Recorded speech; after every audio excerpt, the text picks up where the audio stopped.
안녕하세요, 다다스쿨 친구들. 오늘 만나서 반가워요. 아빠가 들려주는 영어동화, 엄마가 들려주는 한글동화 나라로 떠나볼까요? 피노키오. 옛날에 제페토라는 조각가 아저씨가 있었어요. 아저씨는 뛰어난 솜씨로 장난감을 뚝딱뚝딱 만들어냈지요. 어느 날 가족이 없어서 늘 외로웠던 아저씨는 인형을 만들어 아들로 삼기로 했어요. 아저씨가 만든 인형의 이름은 피노키오예요. 그런데 이상한 일이 일어났어요. 피노키오가 진짜 사람처럼 움직이는 거예요. 피노키오는 쏜살같이 밖으로 뛰어나갔어요. 제페토 아저씨가 소리치며 피노키오를 쫓아갔어요. 마침 그곳을 지나가던 경찰관이 피노키오의 코를 꽉 잡았지요. 그런데 그때 사람들이 수군대는 소리가 들렸어요. 제페토 씨는 아이를 키울 줄도 모를 텐데. 그러자 경찰관은 피노키오를 놓아주고 제페토 아저씨를 경찰서로 데리고 갔답니다. 집으로 돌아온 피노키오는 100년이나 산 지혜로운 귀뚜라미와 착한 요정을 만났어요. 아이들은 아빠 말씀을 잘 들어야지. 귀뚜라미의 말에 착한 요정도 한마디 했어요. 거짓말을 하면 코가 길어질 거야. 거짓말쟁이를 사람이 되게 할 순 없어. 하지만 피노키오는 듣는 둥 마는 둥 했어요. 처음으로 학교에 가는 날이었어요. 피노키오가 집을 나서는데 인형극장에서 쿵짝쿵짝 음악 소리가 들려왔어요. 인형극이 시작하나 봐. 피노키오는 학교 생각은 까맣게 잊고 책을 팔아 인형극을 보러 갔지요. 피노키오가 극장에 들어서자 나무 인형들이 피노키오를 알아보고 부르는 바람에 인형극은 엉망이 되고 말았어요. 극장 주인은 버럭 화를 냈어요. 너가 인형극을 망쳐놓았어. 불 속에 너를 태워버릴 거야. 제발 살려주세요. 제페토 아저씨가 저를 기다려요. 그 말에 극장 주인은 피노키오를 용서해 주었어요. 그리고는 금돈 5입까지 주면서 집으로 돌려보냈지요. 피노키오는 집으로 돌아가는 길에 여우와 고양이를 만났어요. 손에 쥐고 있는 게 뭐야? 피노키오가 어깨를 으쓱하며 말했지요. 난 부자야. 금돈이 5입이나 있거든. 순간 여우와 고양이의 눈이 반짝 빛났어요. 금돈을 땅에 묻고 한숨 자면 금돈이 주렁주렁 달린 나무가 자란단다. 귀가 솔깃해진 피노키오는 금돈을 묻고 잠을 잤어요. 그런데 깨어보니 금돈도 여우와 고양이도 사라지고 없었어요. 피노키오는 터덜터덜 집으로 돌아왔어요. 피노키오, 왜 이렇게 늦었어? 새로 변한 착한 요정이 파닥파닥 날아왔어요. 저기 길을 잃어버려서 여기저기 헤맸어요. 그런데 그 순간 피노키오의 코가 쑥 길어졌어요. 귀뚜라미가 코로 폴짝 뛰어오르며 웃음을 터뜨렸지요. 너 거짓말을 하고 있지? 착한 요정이 피노키오를 나무랐어요. 잘못했어요. 다시는 거짓말하지 않을게요. 그러자 피노키오의 코가 다시 짧아졌지요. 어느 날 피노키오가 학교에 가는데 한 아이가 다가와 피노키오를 꼬드겼어요. 피노키오, 나랑 장난감 나라에 갈래? 공부도 안 하고 하루 종일 놀기만 하면 돼. 정말? 그럼 나도 갈래. 피노키오가 아이를 따라 나섰어요. 안 돼, 피노키오. 아빠가 걱정하실 거야. 귀뚜라미가 소리쳤지만 피노키오는 들은 척도 하지 않았지요. 장난감 나라에 있는 동안 몇 달이 후딱 지나갔어요. 그런데 어느 날 아침 끔찍한 일이 일어났어요. 장난감 나라에 있던 아이들이 당나귀로 변했지 뭐예요? 피노키오 머리에도 당나귀 귀가 불쑥 솟아올랐어요. 도망쳐! 우리를 서커스단에 팔아넘길 거래! 한 아이가 달아나며 소리쳤어요. 깜짝 놀란 피노키오는 숨을 곳을 찾다가 바다에 붕덩 뛰어들었어요. 물에 빠지다니 다시 내 모습으로 돌아왔어. 하지만 기쁨은 오래가지 않았어요. 집채만한 고래가 다가오더니 피노키오를 꿀꺽 삼켜버렸지요. 살려주세요. 아무도 없나요? 피노키오가 캄캄한 고래 뱃속에서 훌쩍거릴 때 저 앞에 불빛이 깜빡깜빡했어요. 뜻밖에도 거기에는 제페토 아저씨가 있었어요. 아빠, 저 피노키오예요. 피노키오, 너를 다시 만나다니 꿈만 같구나. 둘은 서로 껴안은 채 기쁨의 눈물을 흘렸어요. 제페토 아저씨는 배를 타고 피노키오를 찾아 나섰다가 고래한테 통째로 먹히게 된 이야기를 들려주었지요. 피노키오는 고래 뱃속에서 불을 지폈어요. 조금 뒤 고래가 펄쩍펄쩍 날뛰더니 피노키오와 제페토 아저씨를 토해냈어요. 둘은 파도를 타고 어느 바닷가에 닿았어요. 피노키오는 바닷물을 너무 많이 마셔 정신을 잃었지요. 그때 어디선가 착한 요정이 나타났어요. 피노키오는 이제부터 진짜 아이가 될 거예요. 그러면서 요술지팡이를 휘리릭. 그러자 피노키오가 두 눈을 번쩍 떴어요. 아빠, 제가 진짜 아이가 됐어요. 이제부터 착한 아이가 될게요. 피노키오와 제페토 아저씨는 환하게 웃으며 기뻐했답니다. Pinocchio, Carlo Collodi. Once upon a time, there was a piece of wood lying in a corner of the carpenter's workshop. It looked just like any other piece of wood. The carpenter's name was Mr. Cherry, and he needed a table leg. Perfect, he said, catching sight of the wood. He rested it against his worktop and picked up a chisel. As the chisel touched the wood, a voice cried out, "Don't hurt me!" Mr. Cherry looked up in surprise. He was alone in the room. I must be imagining things, he thought. But when he tried again, tapping the chisel against the wood, someone screamed. "Who's there?" shouted Mr. Cherry. There was no answer. He shook the wood and listened carefully. Nothing. Just then, his friend, Geppetto, knocked at the door. "I want to make a puppet," announced Geppetto. "Good for you, macaroni hair," called a voice. Geppetto went red in the face and glared at Mr. Cherry. "What did you say?" he shouted. "It must have been you," said Geppetto. "There's no one else here. But give me some wood and I might forgive you." Mr. Cherry was happy to get rid of the strange piece of wood. The wood had other ideas and jabbed Geppetto in the tummy.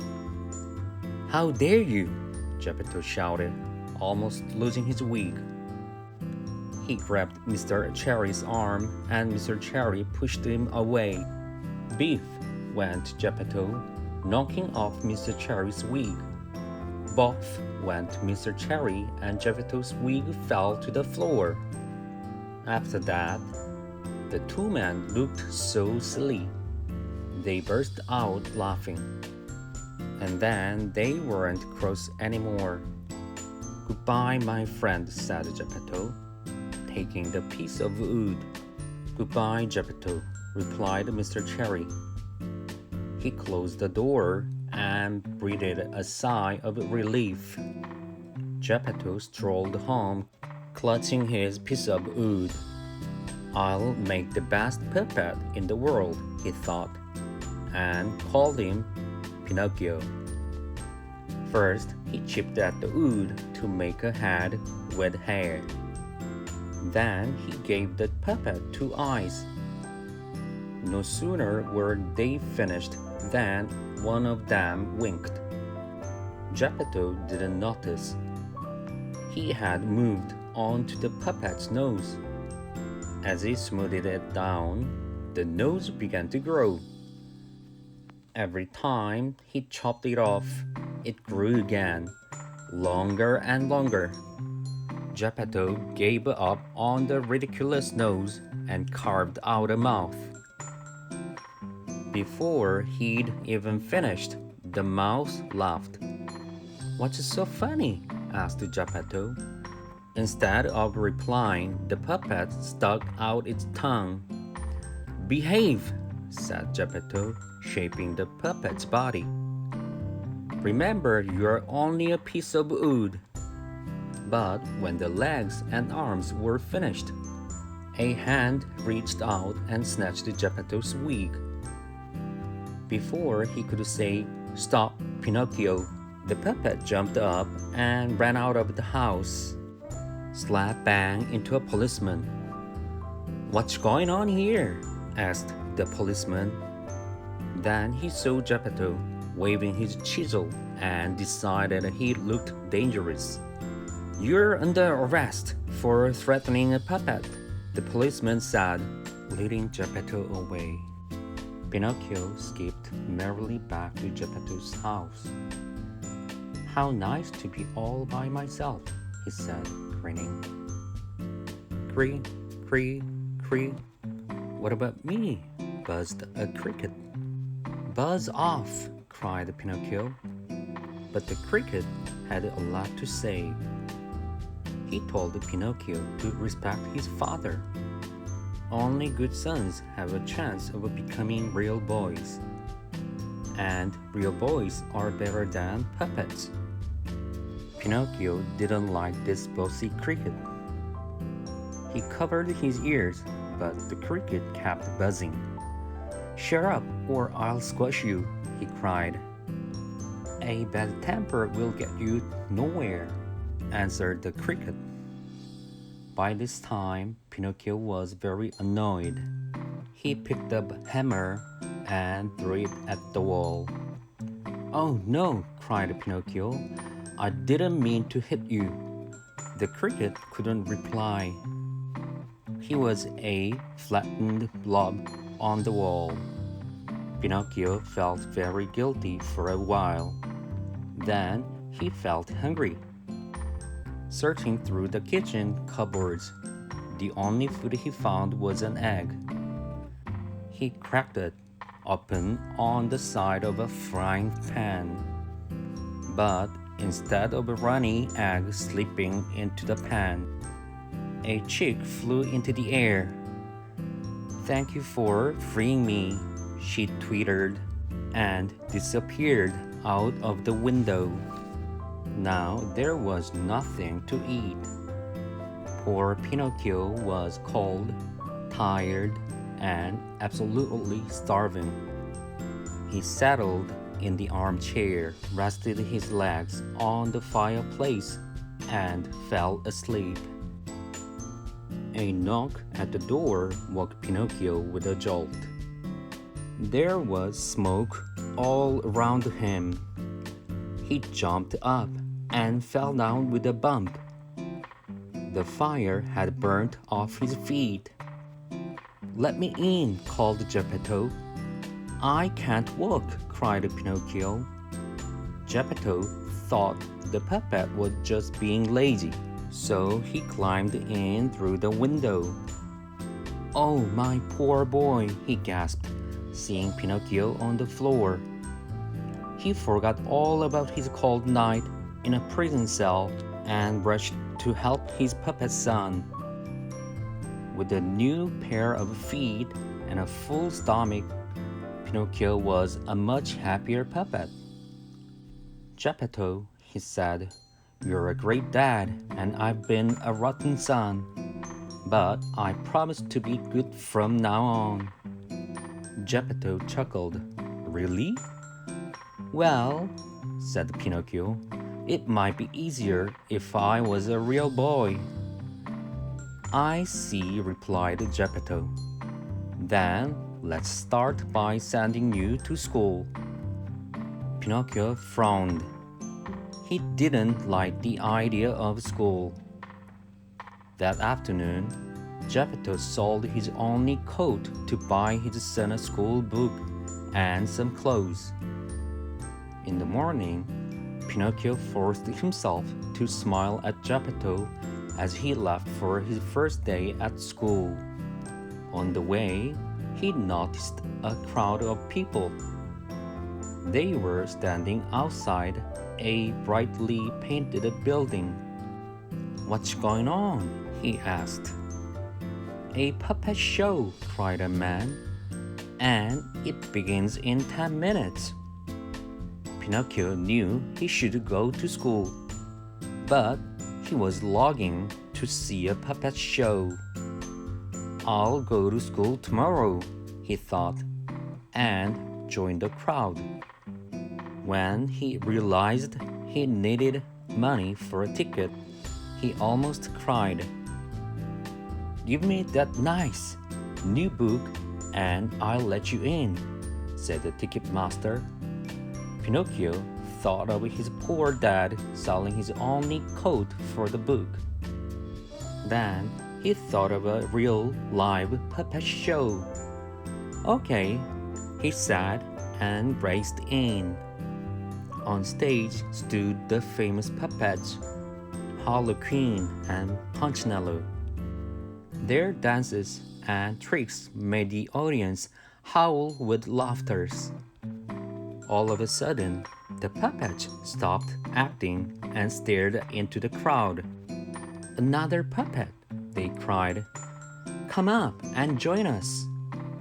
Pinocchio was dragged on stage and surrounded by puppets.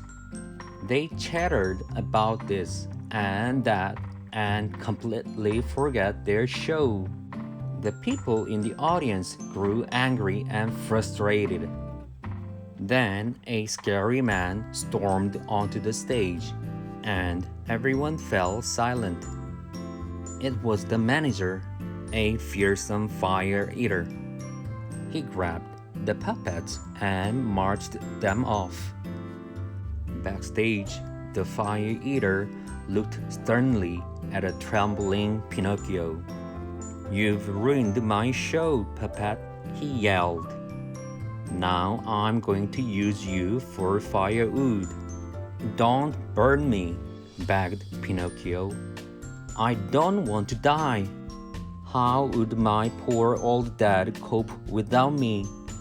Achoo! Sneezed the fire eater. The other puppets cheered. A sneeze means he feels sorry for you, they cried. Take these 5 gold coins back home to your father, said the fire eater, and stay out of trouble. Lucky Pinocchio waved goodbye to his puppet friends and skipped off down the road. He was dreaming of what Geppetto could buy with the gold coins when he bumped into a fox and a cat. They were a sorry sight. The fox was lame and had to lean on the cat. The cat was blind and had to be led by the fox. What are you smiling about, young puppet? Asked the fox. I'm rich, replied Pinocchio, and my dad will be so pleased with me. At the word rich, the cat looked up. The fox kicked her with his lame leg and quickly shut her eyes. Why not double your money? Suggested the cat. Or triple it, added the fox. Pinocchio was confused. How do I do that? He asked. Come with us to the field of miracles, replied the cat. Pinocchio pictured himself carrying home bags of gold. "Dad will be thrilled," he cried, and followed his new friends out of town. Just before sunset, they stopped at an inn. The fox and cat ordered everything on the menu, but Pinocchio was too excited to eat. "Let's sleep here a while," said the cat, showing Pinocchio to the guest rooms. As soon as Pinocchio's head hit the pillow, he drifted off into a wonderful dream. Everywhere he looked, gold grew on trees. "Wake up," called a grumpy voice. "Your friends have gone without you and they haven't paid." Pinocchio rubbed his eyes. It was the innkeeper. Handing him a gold coin, Pinocchio rushed outside. The puppet stumbled blindly in the dark.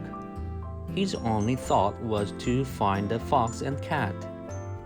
"Foolish puppet," buzzed a faint but familiar voice. "Who said that?" whispered Pinocchio. "Leave me alone," Pinocchio cried. "I'm going to triple my money at the Field of Miracles." "There's no such place," said the cricket. "This lane will only take you to a madman and murderers."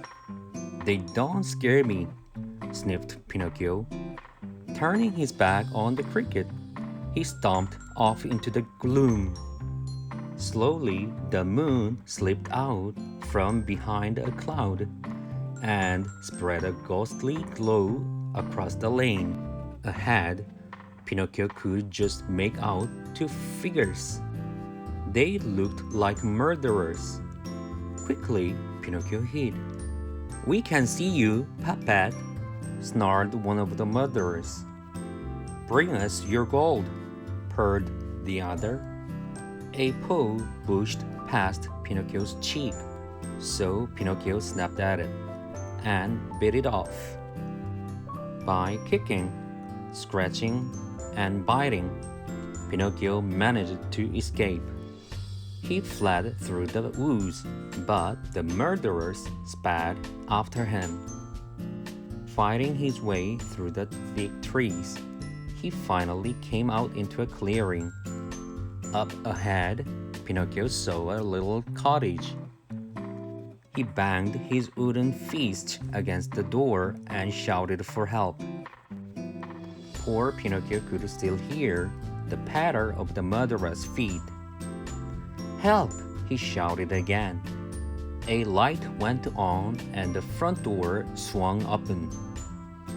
The frightened puppet was invited in by a very polite poodle. "My lady is sleeping," he said, "but do come in. I'll show you to your room." Relieved to escape certain death, Pinocchio followed him. "You may sleep here, Master Pinocchio," said the poodle. "Breakfast will be served at 8. Pinocchio was so pleased to be safe.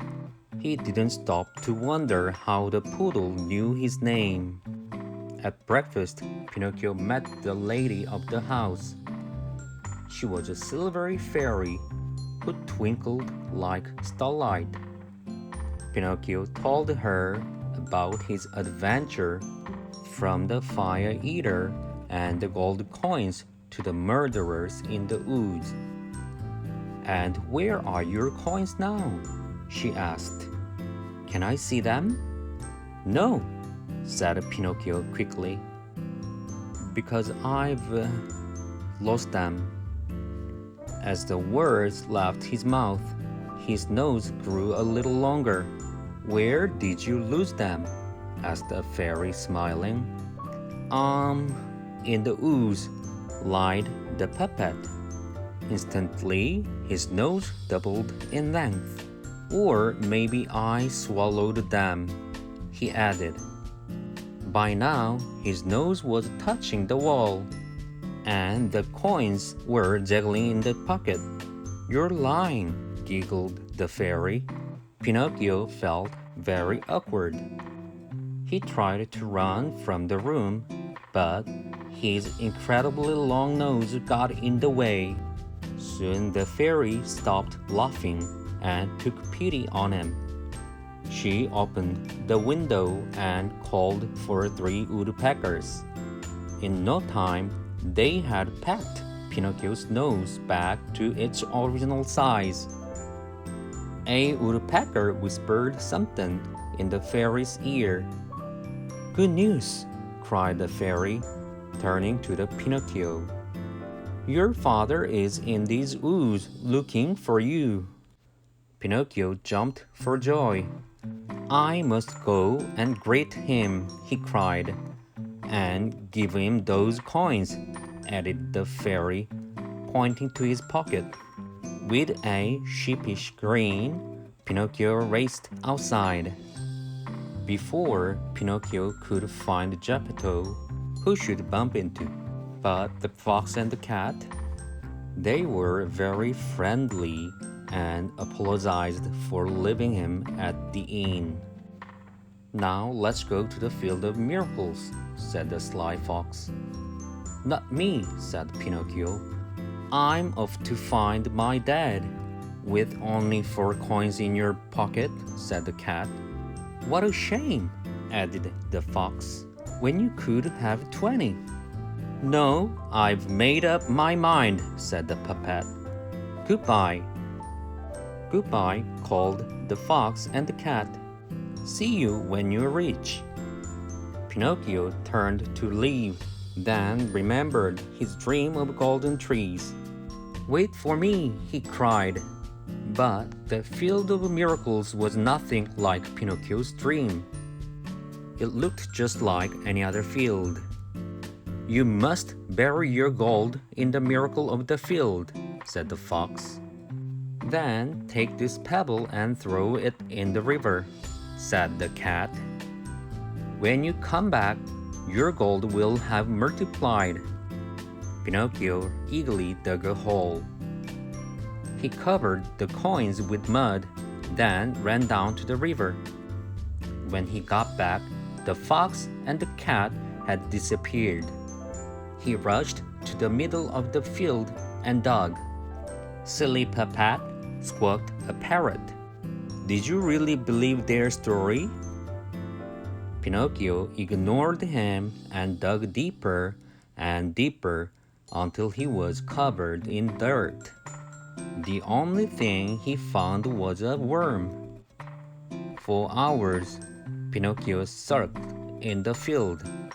When a huge pigeon called out to him, he didn't bother replying. "Pinocchio!" cooed the pigeon again. Pinocchio just sniffed. "Geppetto is in great danger," the pigeon went on. "Come quickly."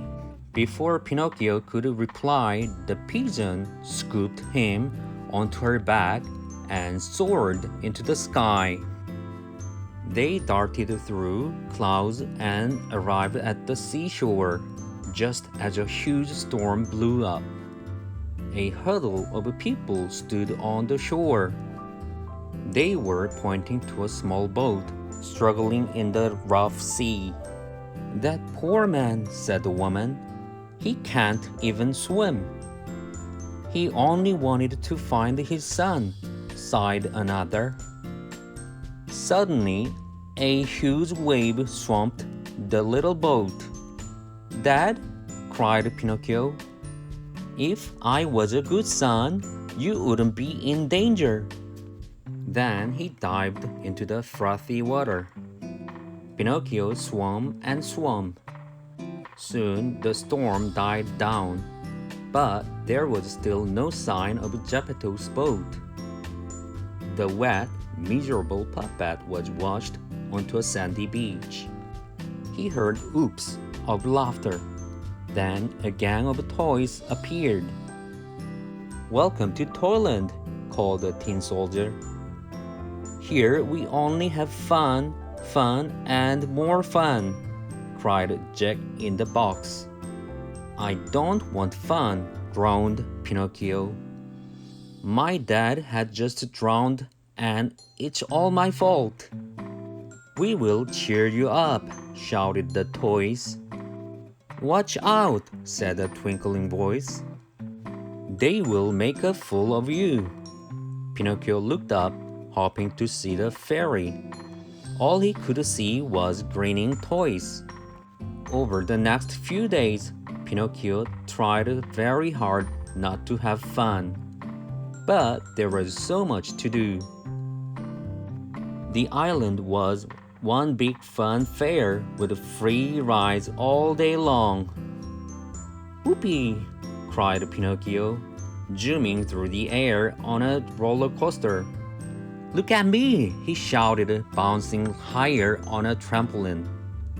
In all the excitement, he completely forgot about Geppetto. You silly wooden toys, said the fairy voice one afternoon. You're no better than Donkey. This time, Pinocchio ignored her. What did she know about fun? The next morning, Pinocchio woke up feeling itchy all over. His ears were unusually heavy and he was growing fur. Nervously, he looked in the mirror. Oh no! He cried. He was turning into a donkey. He couldn't let anyone see him like this. Without a second thought, he ran to the beach, jumped into the sea, and swam away. It was hard for Pinocchio to swim as a donkey. He felt very heavy, and little fish kept tugging on his coat. Then he realized they were nibbling off his fur. Soon Pinocchio was a puppet once more. But as he swam to shore, a shark the size of an ocean liner rose above the waves. There was a tremendous whoosh. Then everything went dark. Eventually, Pinocchio saw a faint glow in the distance.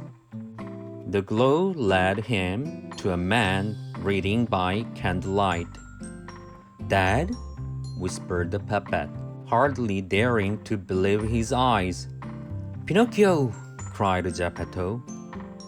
The old man had survived for weeks on food supplies from a sheep the shark had swallowed. But now the food has run out. We're doomed, my son, Geppetto sighed. This is all my fault, cried Pinocchio. If I was a real boy, I'd get us out of here. He grabbed Geppetto's hand. It's okay, he declared. I'll still get us out. He led Geppetto on a squelchy journey to the shark's mouth, where their exit was barred by teeth. Suddenly, the shark let out a giant burp, throwing Pinocchio and Geppetto into the sea. The brave puppet towed Geppetto to the shore, and by dusk, they were home again. That night, the fairy appeared to the Pinocchio in a dream. Well done, she said and kissed him. Pinocchio woke up in surprise. He rubbed his eyes and was even more surprised. His hands weren't wooden anymore. Hearing him shout, Geppetto ran into the room. Son, he cried with joy, you were a real boy at last.